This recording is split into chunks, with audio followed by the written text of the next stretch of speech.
Over the past couple of months, my 35mm film scanning setup has changed quite dramatically.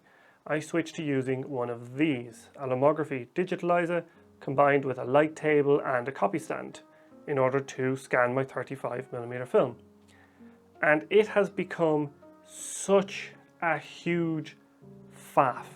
It's actually gotten to the point where I don't really want to shoot 35mm anymore because scanning it takes a really long time, and then manually cropping all the images takes a really long time. And it's just a hassle. Everything about it is awkward and difficult, and there's way too many compromises been made. To solve the issues I was having with camera scanning, I picked up one of these, a Negitive supply film carrier, which after all of the import duties and taxes and shipping ended up costing me around 400-ish euro, which is a large money. It's actually the single biggest investment in camera scanning I have made. But the reason I bought it was because it would solve the 3 major camera scanning problems I was having. However, before we get into those, we need to get some film to scan, and in order to do that, we need to process this roll of HP5 I shot a few days ago.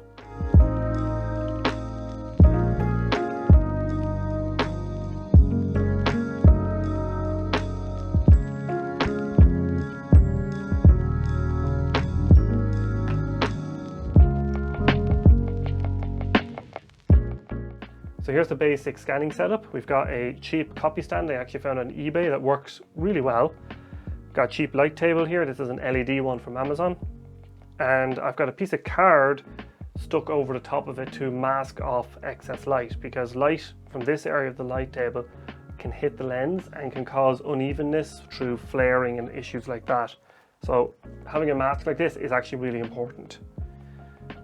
On top of that, we've got our film carrier. The camera I'm using is a Nikon Z7 full frame mirrorless camera. It's 45 megapixels, so the scans are absolutely outrageous on this thing.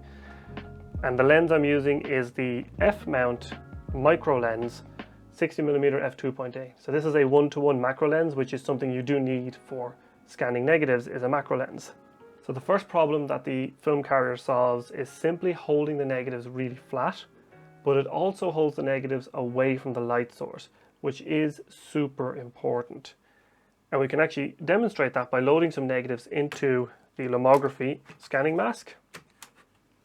So with the negatives loaded into the scanning mask, you can actually see the first problem very straightforward. And that is that the negatives are extremely close to the light source. Even if you turn this upside down, which is what I would normally do to give a little bit of distance, it's still really close. And in order to get the maximum sharpness out of this lens to get the best quality scans, I'll have to stop down the lens to f8, f11 kind of area. And with that, we get an increase in the depth of field. That means any dirt, hair, any marks on the light could end up in your scan, and that can actually be super annoying. I've had entire sections of film scanned with this, and there'd be a big hair that fell onto it that I didn't notice, and it would be in every single frame, because as I'm moving the frames across, it would end up underneath each one. It's super, super annoying, and it takes a lot of work then to fix. The next issue with having the negative so close to the light source is that the light might not be perfectly even, and this can cause variations in the light across the negative, which results in uneven lighting, and then you can get weird issues which are very, very hard to fix with your scans, and it's best to just avoid having to do that altogether. The film carrier solves both of these problems. Because it raises the negatives up quite a bit, it allows the light to diffuse a little bit underneath, which helps even out the light. Obviously a better light source would fix this as well. But it also solves the issue of getting the maximum out of the lens. I can shoot this at f8 and f11, and I know that the light table will be blurred out so much that any dust or specks or any tiny scratches on it won't show up in the scans, and it gives you a much cleaner scan overall. It also controls light much better. You'll notice that the inside of the carrier has chamfered edges. This actually prevents reflections. If these were straight walls, light could reflect off it and then get reflected back, and you could end up with uneven lighting. The second issue that this solves is one of time and fiddliness.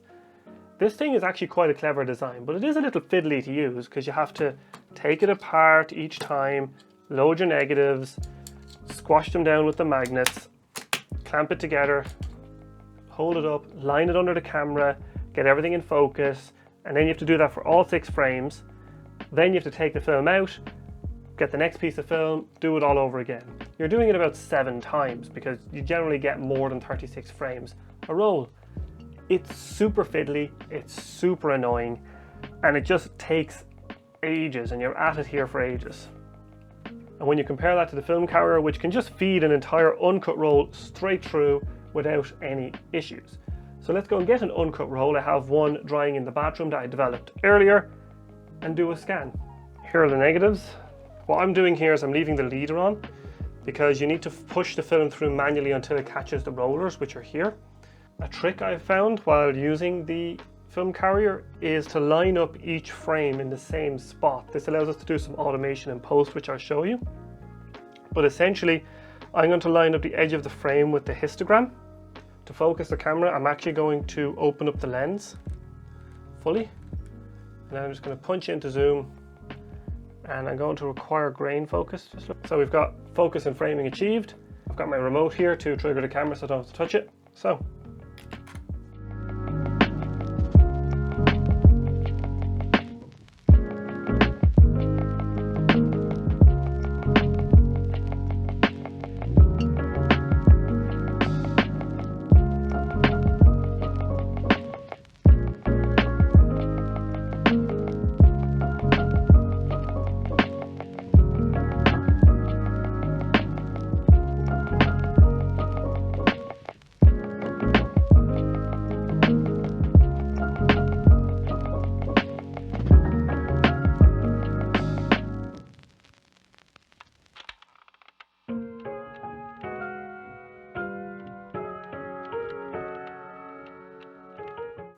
that's it, 36 frames scanned and filed. So let's move on to the third reason this is awesome, automation in post. And to do that, we need to head to Lightroom. Here we are in Lightroom with all our scans imported. And this is where the carrier starts to make sense post-production. So the first thing we need to do is we need to crop our image, naturally enough. So we're just going to do a 2:3 crop. And now what I can do is I can just tap Control A, Settings, Sync Settings, and we'll just check none, apply the crop, synchronize. And all our images are cropped in one go, and they should be cropped almost perfectly, each one, because the carrier puts all the images in the same place in the frame of the scan, so we can just apply the crop automatically. So now with our crop applied, we'll just select all our images, convert with Negitive Lab Pro. It's already set up for black and white. I put a border buffer of about 8% and click convert, and this will convert all the negatives into positives very easily, framed up correctly, and then we can just pick out the ones we want to work on. So after about 18 years, it's finished converting all the images. I tend to go with linear flat because it gives a nice wide profile, and then we can just fiddle with the scan all we like. I don't do sharpening using Negitive Lab Pro. And I'm not going to adjust any settings because I can do all this in Lightroom. So we'll make our copies, TIFFs, we're going to add a subfolder, and we're just going to hit apply. And there we have it, all our 36 frames scanned, imported, inverted, cropped and processed in a couple of minutes. So after running a couple of rolls through this thing, is it worth it? And the answer is, for me, yes. Even though it cost €400 after all the import duties and shipping costs were added up, making it very, very expensive, much more than the Epson V550 scanner I once had. But I hated that scanner. It was difficult, it was fiddly, the software was terrible, the scans were crap.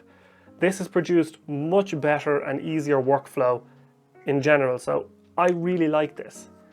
And to be honest, I actually kind of stopped shooting 35mm a while back because of the difficulty in scanning. It was just such a tedious and fiddly process that this thing has just completely fixed it all. So for me, even though the price tag is very high, it is worth it. And I've seen a lot of people argue against this device saying that it's ludicrously expensive. And you know what? It probably is. You could probably build a knockoff of this for nothing. But that is a question you need to ask yourself. Is it worth it for you? If it's not worth it for you, then don't buy it. For me, it was worth it. And I'm probably going to end up buying the 120 version as well. And that is it for this video. I hope you enjoyed this sort of review, guide, overview of this film carrier. I find it super handy, and I'll see you next time.